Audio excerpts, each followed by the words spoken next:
ध्यानाभ्यास के इस पावन सत्र में आपका हृदय से स्वागत है, अभिनंदन है, अभिवादन है।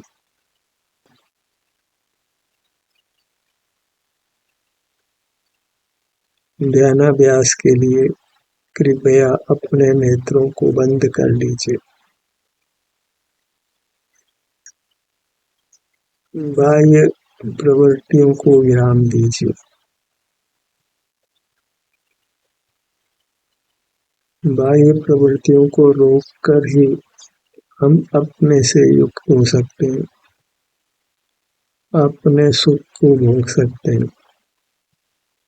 हम सुख के बने हुए हैं। सुख के लिए केवल हमें अपने से युक्त रहना है।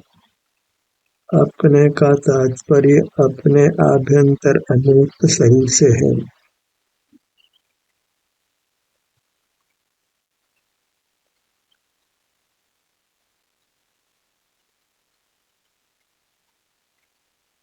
अपने से युक्त रहना अर्थात अपने आभ्यंतर अमूर्त शरीर से युक्त रहना।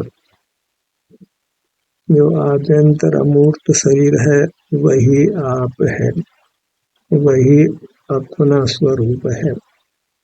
उसी में अहमपना करना है, ममपना करना है। यही मैं हूँ, यही मेरा है। बाहर कुछ भी मेरा रूप नहीं है, मेरी वस्तु नहीं है, और मैं अपने सुख स्वभाव से परिपूर्ण हूँ। सुख के लिए मुझे किसी बाह्य वस्तु की किंचित भी आवश्यकता नहीं है। जो मुक्त हो गए हैं उनके पास कोई बाह्य वस्तु नहीं है। मूर्त इंद्रियां नहीं है, मूर्त मन मस्तिष्क भी नहीं है। वे अकेले हैं, निर्बंध हैं और उत्तम सुख को भोगते हैं। सुख के लिए बस अपने में निवास करना है, अर्थात अपने शरीर में रहना है। तो फिर सुख ही सुख है, दुख का कोई काम नहीं। फिर कोई चिंता नहीं, कोई विकृति नहीं, जन्म मरण भी नहीं। इंद्रियों से बाहर देख देख कर ही हम घायल हो रहे हैं, नाना दुखों को भोग रहे हैं, मूर्त से बंध रहे हैं। बाहर देखने में कुछ भी धर्म नहीं, बाह्य प्रवृत्ति में कुछ भी धर्म नहीं।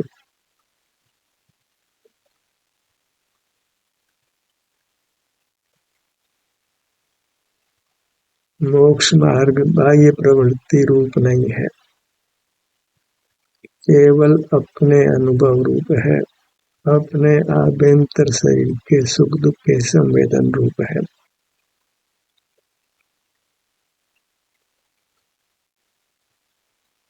भीतर सुख ही सुख होने पर भी अभी कर्म का संबंध होने से दुख भी अनुभव में आता है। तथापि यदि हम अपने भीतर रहते हैं अर्थात अपने में रहते हैं तो फिर दुख शीघ्र ही समाप्त होना है। बाह्य प्रवृत्तियों के कारण से ही भीतर दुख उपजता है। बाह्य प्रवृत्ति नहीं हो, अपने में ही अपना निवास हो, तो फिर भीतर का दुख शीघ्र ही समाप्त हो जाता है। कुछ धैर्य ही धारण करना होता है, उत्तरोत्तर सुख ही बढ़ता है और पूर्ण भी हो जाता है।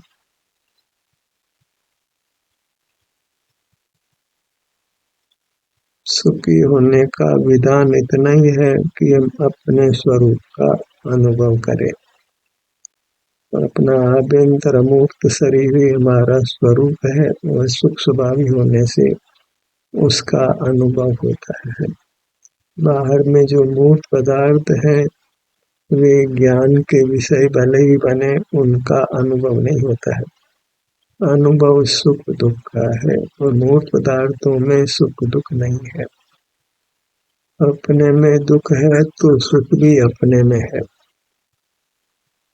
जब अपने में आते हैं तो दुख मिटकर सुख होता है। जिसको दुख होता है उसी को सुख हो सकता है। मूर्त पदार्थों को दुख नहीं होता तो उनको सुख भी नहीं होता है। उनको स्पर्श होता है। अन्य के संबंध से मूर्त पदार्थों में रंग, गंध, रस भी होता है, शब्द भी होता है, पर वे अपने शुद्ध स्वरूप से केवल स्पर्श स्वभावी है। जीव भी अपने स्वरूप से केवल सुख स्वभावी है। मूर्त के संबंध से ही उसमें ज्ञान, बल, वचन और क्रिया देखी जाती है।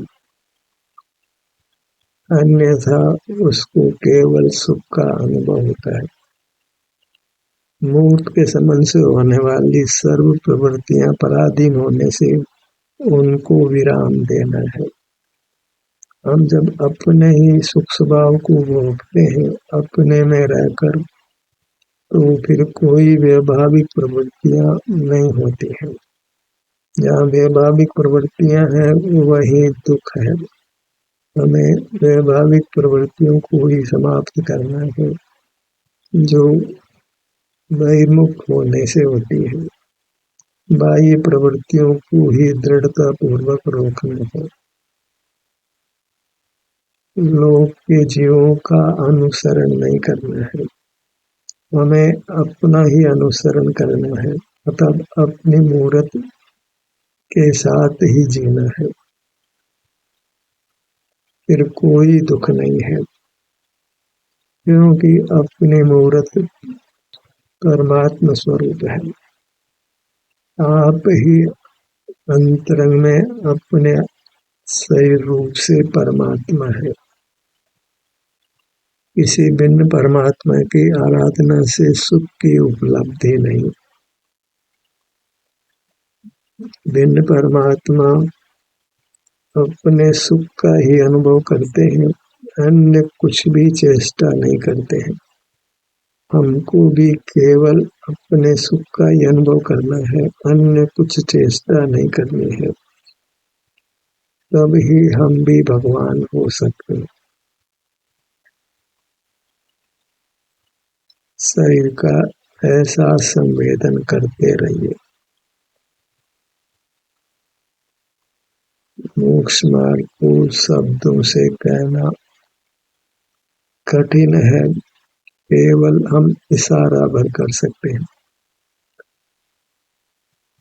कोई विरल जीव ही उस इशारे को ग्रहण कर फिर अपने आभ्यंतर शरीर को पहचान कर उससे युक्त रहकर सुख का अनुभव करता है। फिर अंतर्बाह्य मौन होता है, काय चेष्टा भी नहीं होती है। सहज वीतरागता जनित निराकुलता होती है और अपने सुख स्वभाव से सुख का अनुभव होता है। निराकुलता राग द्वेष के अभाव से है। राग द्वेष का नाम आकुलता है। राग द्वेष नहीं है तो राग द्वेष में आकुलता नहीं है और अपने सुख स्वभाव से सुख का अनुभव है।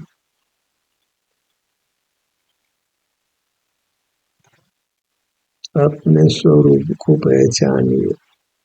कैसा है आपका स्वरूप?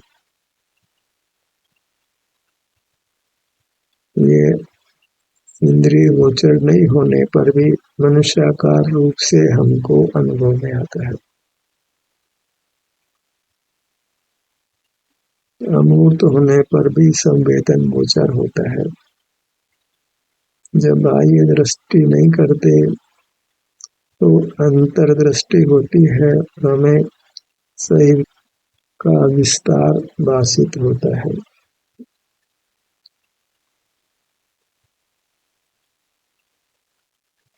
जैसे कंधे के भाग में सर्वाधिक चौड़ाई है,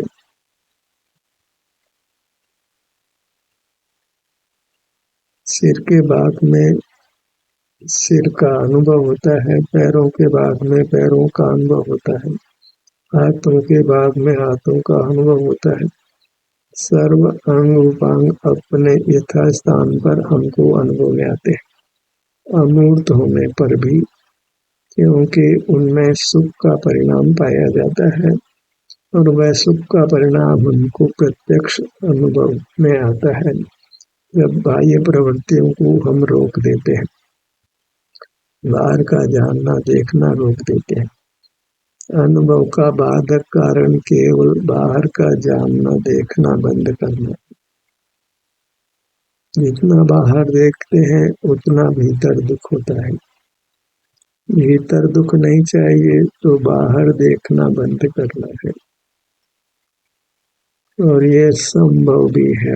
एक साथ नहीं कर पाए तो क्रमिक रूप से बाहर देखना कम करते जाते हैं, और एक समय ऐसा आ जाता है कि बाहर देखना बिल्कुल बंद हो जाता है और हम अपने से सदा काल युक्त रहते हैं। वह परमात्म दशा है, और यह दशा सुख भोगते हुए आती है, उसमें कोई दुख नहीं है।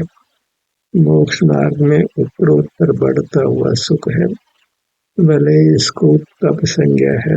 तप तो इसलिए कि उससे कर्म तपता है और हमारा सुख स्वभाव व्यक्त होकर अनुभव में आता है।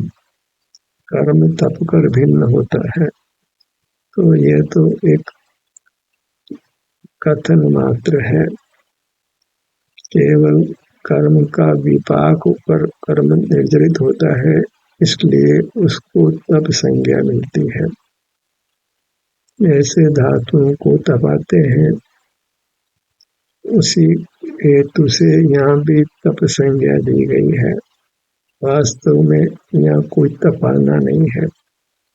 स्वरूप संवेदन से कर्म समय पूर्व खिलता है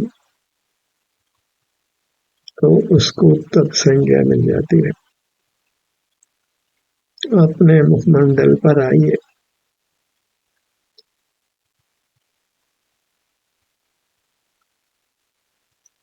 यही वास्तविक धर्म है। जब हम अपने अमूर्त शरीर के विभिन्न भागों पर आते हैं, वहाँ जो भी सुख की स्थिति है उसका प्रमोद से संवेदन करते हैं। सहज ही उसमें हमको सुख लगता है, और ये ऐसा कार्य है जिससे हमारा स्वास्थ्य उत्तरोत्तर अच्छा होता है और हम पूर्ण स्वस्थ हो जाते हैं। कैसा भी रोग हो, इस स्वसंवेदन के उपाय से ठीक होता है। जिसका कार्य से मोक्ष मिलता हो, उस कार्य से छोटे मोटे रोग का मिटना तो साधारण है। अपने ध्यान को अपने सिर के भाग पर लाइए। ललाट का भाग, भ्रू मध्य,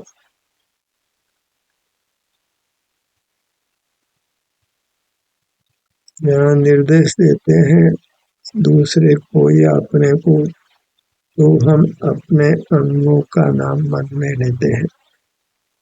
तो जब हम स्वयं ही स्वानुभव का अभ्यास करें तो बाहर से हटने पर और अपने स्वरूप की श्रद्धा होने से सहज ही वृत्ति अपने में होती है। फिर अपने किसी भाग में क्यों न हो, फिर सहज ही अंतर में विचरण करती है। यत्न है तो बस इंद्रिय ज्ञान का निरोध करने रूप है। दायां नेत्र, नेत्रों का उपयोग करते हैं सर्वाधिक तो वृद्धावस्था में अनेकों जीवों को नेत्रों में वेदना का प्रसंग उत्पन्न हो जाता है या नेत्र ज्योति कम हो जाती है। पर ये नेत्रों का ही एहसास करते हुए रहा जाए तो नेत्र ज्योति अच्छी बनी रहती है, वेदना होकर भी समाप्त हो जाती है। दायां कान दायां कान वेदना होती है तो जीवों को ऐसा भ्रम होता है कि यह वेदना सदा काल बनी रहेगी, पर ऐसा कभी नहीं होता है। कैसी भी वेदना हो वह शाश्वत नहीं हो सकती है, विभाव नित्य नहीं हो सकता है, स्वभाव ही नित्य हो सकता है। एक बार परमात्मा सा प्रकट होने पर फिर वह अनंत काल बनी रहती है। नासिका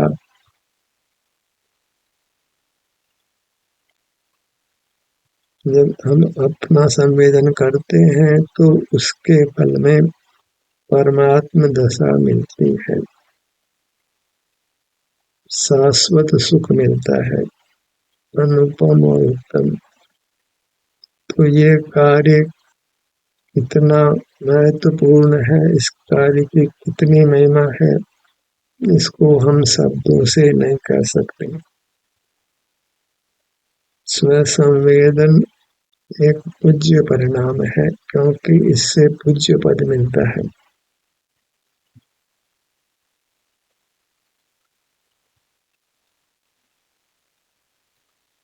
स्व संवेदन ही वास्तव में परमात्मा की पूजा है, परमात्मा दर्शन है।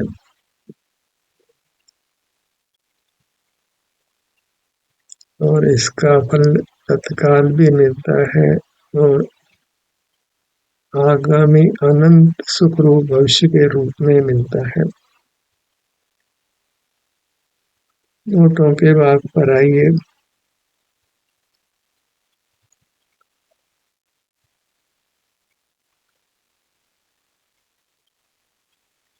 अपने अनुभव में वीतरागता है, निर्विकल्पता है, निराकुलता है।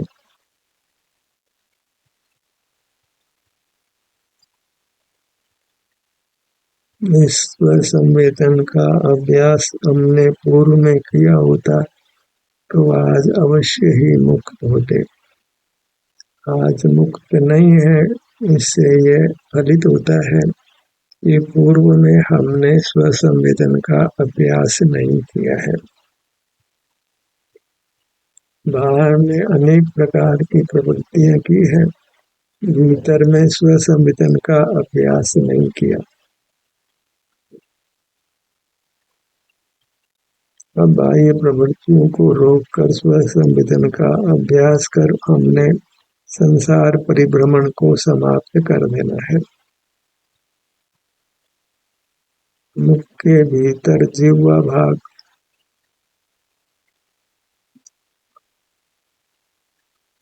तालु, कंठ, ठुड्डी, पूरा मुखमंडल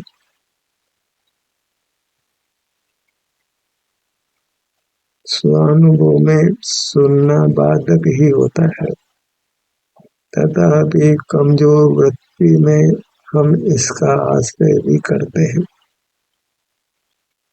गर्दन,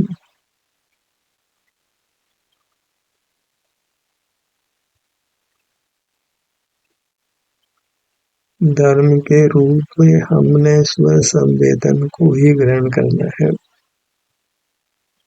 अन्य जितने भी परिणाम अपने में होते हैं उनकी उपेक्षा करना है।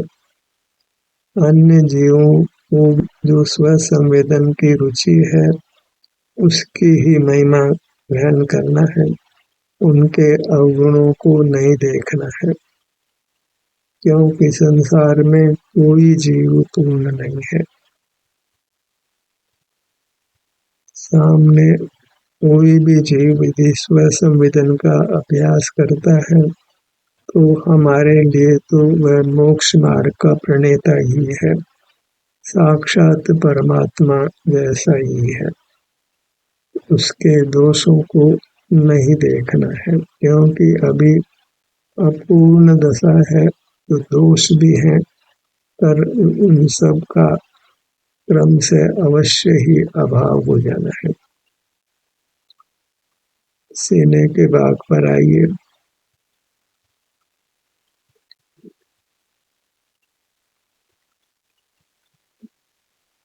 आज जो स्व संवेदन कर रहा है, कल का वह परमात्मा है।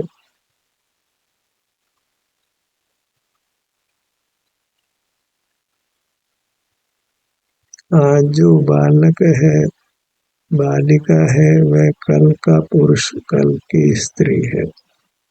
आज जो स्व संवेदन का प्राथमिक अभ्यास कर रहा है, वह पूर्ण रूप से स्व संवेदन रूप रहने वाला है, परमात्मा होकर रहने वाला है।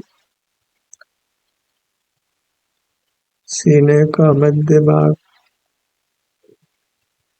हृदय स्थान, पेट के भाग पर आइए।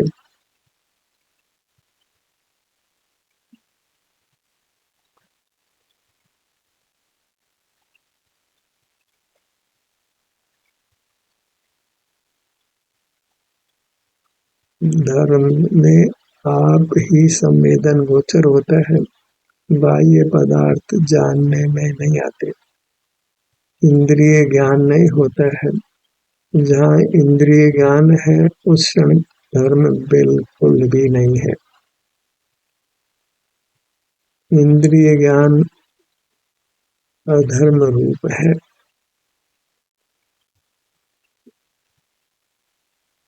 नाभि का स्थान,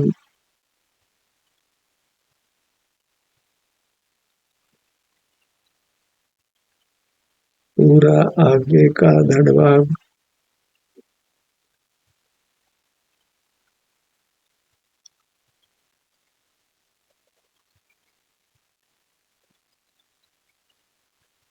आकृति को देखने का प्रयत्न नहीं करिए,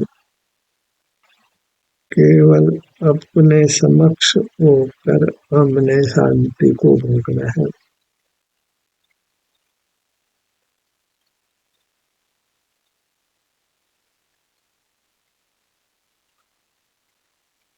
यह शांति मूल्यवान है। यह शांति ही परमात्म दशा को आमंत्रित करती है।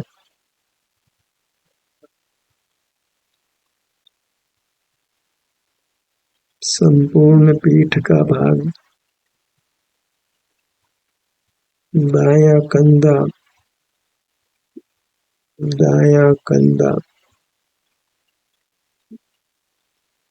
शब्दों को नहीं पकड़ना है, शब्दों का वाच्य सुख स्वरूपी अपने अंग उपांग है, उन्हीं के समक्ष होकर सुख शांति को भोगना है।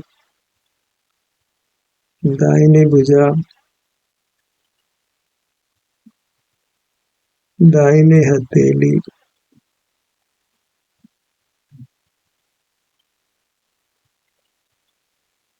बाई भुजा, बाई हथेली, दोनों भुजाएं, ये अपने अमूर्त अंग चिर परिचित है। अपना विस्तार जीवों को अनादि से संवेदन गोचर है। यद्यपि निद्रा के समय और इंद्रिय ज्ञान के समय उसका अनुभव नहीं होता है, तथापि जीव सदा निद्रा और इंद्रिय ज्ञान में नहीं रहता है, क्योंकि विभाव नित्य नहीं होता है। स्व संवेदन तो जीव को होता ही है, सदा नहीं होता, यदा कदा होता है, उसी से उसका अस्तित्व कायम रहता है। स्व संवेदन बिल्कुल नहीं हो तो जीव का नाश हो, पर जीव अविनाशी है, इसलिए उसको स्व संवेदन अवश्य होता है। यह मैं हूँ, अपना विस्तार उसको भाषित होता है, और अपने विस्तार में जो विभिन्न अंग उपांग है, असंभव उनका संचालन भी होता है। काई चेष्टा भी स्वसंवेदन के बल से ही होती है। वचन चेष्टा भी स्वसंवेदन के बल से ही होती है।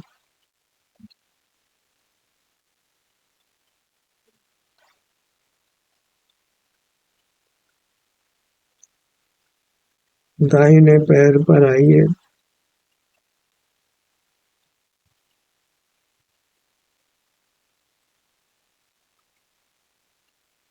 काय चेष्टा करते हुए जीव थक जाता है और थकावट का अनुभव सब जीवों को होता है। वह अपने आभ्यंतर अमूर्त शरीर में ही होता है। जो शारीरिक दुख या आराम की स्थिति का अनुभव होता है वह अपने आभ्यंतर अमूर्त शरीर में ही होता है।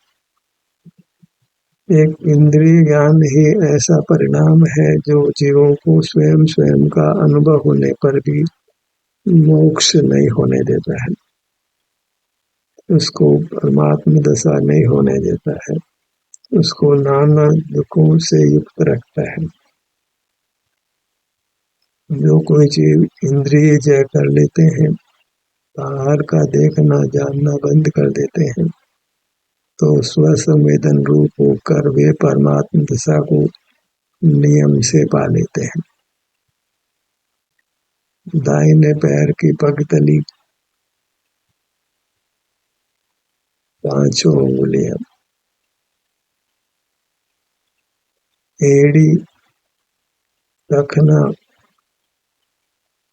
घुटना, एड़ी से घुटने तक का भाग, जंगा, पूरा दायां पैर,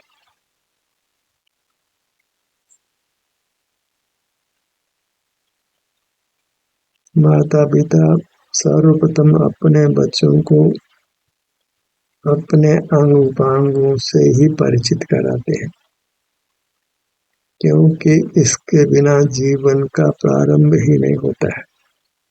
अपने अंग उपांगों की ऐसे अपार महिमा है और ये बालक यदि अपने अंग उपांगों का परिचय करते हुए ही रहे तो फिर शीघ्र ही परमात्म दशा को पा सकते हैं। एक 8 साल का बालक भी स्वसंवेदन करते हुए एक मुहूर्त मात्र में परमात्म दशा को पा सकता है। ऐसी स्वसंवेदन की अनंत महिमा है। बायां पैर, पगतली, पांचों उंगलियां,